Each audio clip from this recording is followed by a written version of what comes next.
Rainy season na naman at dahil dito dumarami na naman ang lamok at eto nga kumuha tayo ng isang katol, pinutol-putol ko ito ng maliliit hanggang sa maubos, ilagay mo siya sa lagayan na maliit and malinis. At eto nga mga mamis ang isa sa epektibong panlaban natin sa lamok dito sa loob ng ating mga kwarto. At pagkatapos nga yan ay naglagay ako ng 1/4 na cup ng water. Pwede nyo rin po itong gawin sa inyong mga bahay. Tinabi ko nga pala ito ng ilang minuto saka ko nilagyan ng alcohol. Pwede ka nga palang gumamit dito ng iba't ibang brand ng alcohol, mapa 70 man yan or 40%. Nilagyan ko nga pala ito ng 1.5 kutsara saka ko siya hinalo-halo. Kailangan po nating pagsamasamahin ito at haluing mabuti. At ang pinakalas ay ang efficacent oil. Pinakamabisa nga pala ito sa lahat dahil sa kanyang scent or amoy ng eucalyptus.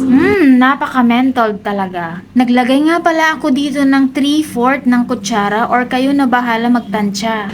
Halu-haluin mo nga pala mabuti ito hanggang sa magmix lahat ng nilagay natin. Kaya sa mga kagaya ko dyan na ayaw sa usok at amoy ng katol, heto ang pinakasimple at makakatulong sa inyo lalo na sa mga may babies dyan. Dahil kailangan din natin ito para sa protection nila. Nga pala kahit na anong brand ng katol ay pwede rin dito. Kumuha lang kayo ng maliit na container, much better kung mayroong takip. At eto nga, nirecycle ko lang yung pinagkainan namin ng gravy and binutas-butas ko lang siya para maamoy natin yung tunay na scent ng efficacy. Habang binubutas ko nga pala yung ibang takip, ay binabad ko muna siya ng ilang minutes. Eto nga at naaamoy ko na ang scent ng eucalyptus and ang bango niya nakaka-relax. Dito nga ay nagsalin na ako isa-isa at nakadepende po yan kung gaano kadami ang inyong kakailanganin. Dito nga sa akin ay hinati ko siya sa 3 at dito nga sa aking pinagsama-sama ay mas nangingibabaw yung aroma at amoy ng efficacent oil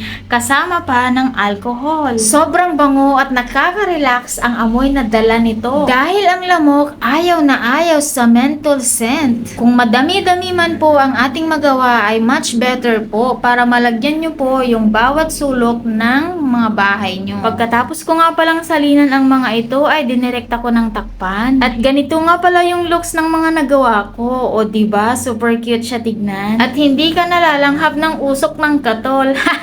Bali, pwede mo nga palang ipwesto yan sa likod ng computer mo. Pero sa akin, naglagay nga pala ako dito sa may CR. Pwede nga din palang maglagay sa gilid. Basta bantayan mo lang yung baby mo, baka makuha nito. At yung pinakalas nga pala ay naglagay ako dito sa may lababo para kapag naguhugas ako ng plato, inaamoy ko yung scent. Hit like, follow, and share our page. Thank you for watching.